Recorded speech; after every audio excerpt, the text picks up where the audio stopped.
Shalom, saudara yang dikasihi Tuhan. Saya berdoa saudara dalam keadaan yang baik, sehat, serta melimpah dengan berkat-berkat Tuhan. Firman Tuhan hari ini, waspada kelicikan iblis.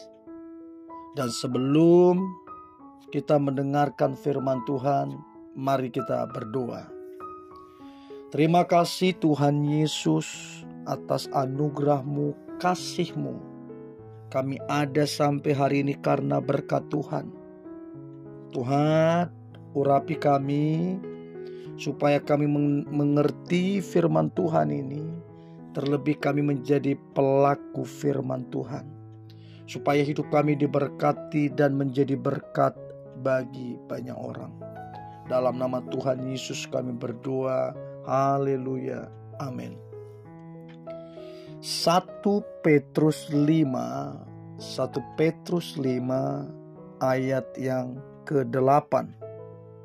Dikatakan begini, sadarlah dan berjaga-jagalah, lawanmu si iblis berjalan keliling sama seperti singa yang mengaum-aum dan mencari orang yang dapat ditelannya.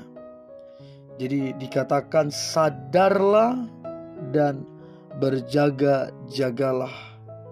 Sebab si iblis itu sedang mengamat-amati. Ya. Dan dikatakan di terjemahan lainnya, ya, 1 Petrus 5 ayat ke-8, terjemahan lainnya dikatakan hati-hati, waspadalah terhadap serangan iblis, musuh yang besar itu. Ia berkeliaran seperti seekor singa lapar yang mengaum-ngaum mencari mangsa yang akan dirobek-robek. Terjemahan dari firman Allah yang hidup.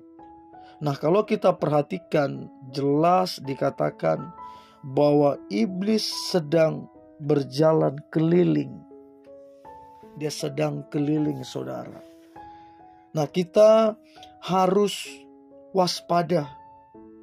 Gak boleh lengah. Sebab iblis itu keliling. Dan dia bapa pendusta. Dia sumber kelicikan itu.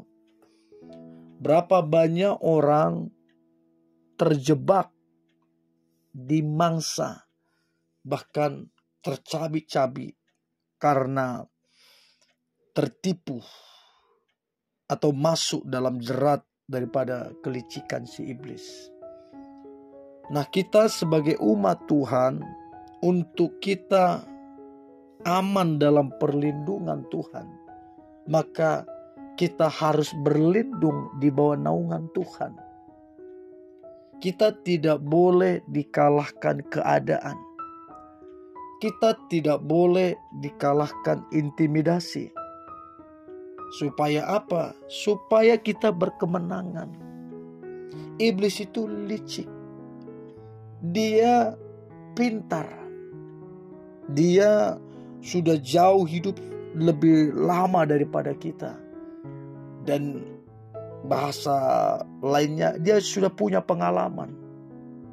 Nah, kalau kita tidak hati-hati, tidak bijaksana, kita akan terperangkap. Kita akan tertipu. Jangankan saudara, Yesus pun pernah dicobai sama si iblis. Kelihatannya rohani perkataan-perkataan dia.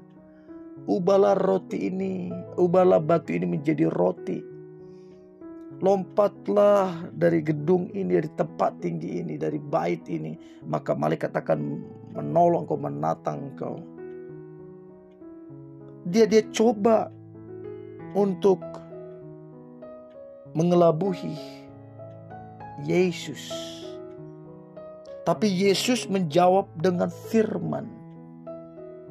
Sehingga iblis itu pergi dan Yesus pun dipermuliakan. Nah, waspada kelicikan iblis di akhir-akhir zaman ini. Yang berkata engkau tidak layak, yang berkata engkau najis, yang berkata engkau tidak berguna, yang berkata sudah selesai masa depanmu, yang berkata engkau rusak, engkau hancur, tidak berguna, dan lain-lain. Itu kelicikan iblis. Nah, yang perlu kita ingat adalah Yesus berkata sudah selesai di Kalvari, di salib itu. Artinya semua yang dia rencanakan, yang dia genapi sudah selesai. Kecuali nanti kedatangan dia kedua kalinya. Tapi masalah sakit kita udah selesai disembuhkan. Masalah berkat sudah selesai dicurahkan. Masalah kutuk udah selesai diubah menjadi berkat. Sudah selesai, dia bilang.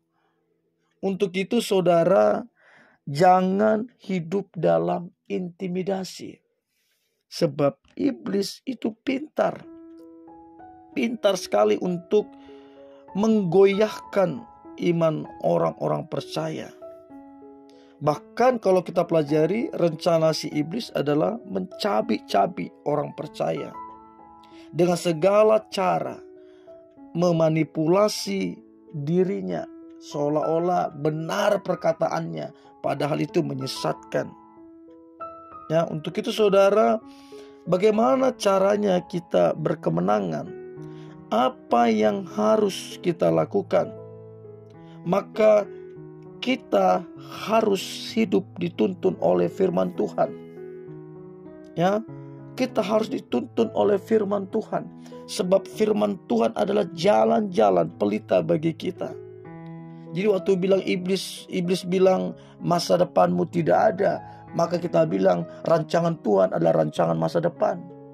Kalau iblis berkata kamu tidak layak, maka kita berkata oleh bilur-bilurnya kita memperoleh kemurahannya, kita memperoleh kehidupan yang baru, kita memperoleh berkat-berkat yang baru. Kalau iblis berkata udah selesai, tidak ada lagi masa depanmu, tidak berguna segala macam, maka kita bisa berkata bahwa rancangan-rancangan Allah adalah rancangan-rancangan masa depan yang penuh pengharapan. Kalau iblis berkata kamu pasti gagal, kamu orang gagal, maka kita bisa berkata bahwa Allah Immanuel itu menyertai. Allah yang punya masa depan itu menyertai. Kalau Tuhan menyertai, maka masa depan pun itu mengikut. Jadi kita tidak terjebak dalam kelicikan-kelicikan iblis. Berapa banyak generasi muda terhilang, rusak dan hancur. Karena apa? Terjebak intimidasi daripada si iblis. Perkataan-perkataan yang menghancurkan. Untuk itu saudara, waspadalah. Jangan lengah. Jangan termakan perkataan-perkataan duniawi. Jangan termakan perkataan-perkataan yang tidak berdasarkan firman. Segala perkataan yang tidak berdasarkan firman itu tidak kebenaran. Semua harus sesuai dengan standar firman. Dan firmanlah yang memerdekakan kita, yang memberi kemenangan kepada kita. Sekali lagi saudara, waspada kelicikan iblis. Jaga hati saudara dengan firman Tuhan. Mari kita berdoa. Terima kasih Tuhan Yesus atas anugerah Tuhan, kasih Tuhan. Kami diingatkan untuk kami waspada dari kelicikan iblis. Kami mesti jaga hati kami. Kami mesti baca firman Tuhan supaya kami tahu jalan-jalan dan supaya kami dituntun oleh pelita kebenaran-Mu dan supaya kami tidak tersesat dan terhilang. Kami percaya Roh Tuhan ada pada kami, penyertaan Tuhan ada pada kami, pengurapan Tuhan ada pada kami, sehingga kami hidup bukan berdasarkan perkataan si iblis, bukan berdasarkan perkataan-perkataan dunia ini, bahkan tidak hidup dikontrol oleh pikiran kami, tapi kami hidup dikontrol oleh firman Tuhan, sehingga kami berkemenangan dalam hidup ini. Terima kasih Tuhan Yesus. Kami hidup berjalan dengan Engkau, dituntun firman-Mu dan percaya kepada firman-Mu. Maka kami menang atas siasat daripada si iblis. Dalam nama Tuhan Yesus kami berdoa. Amin.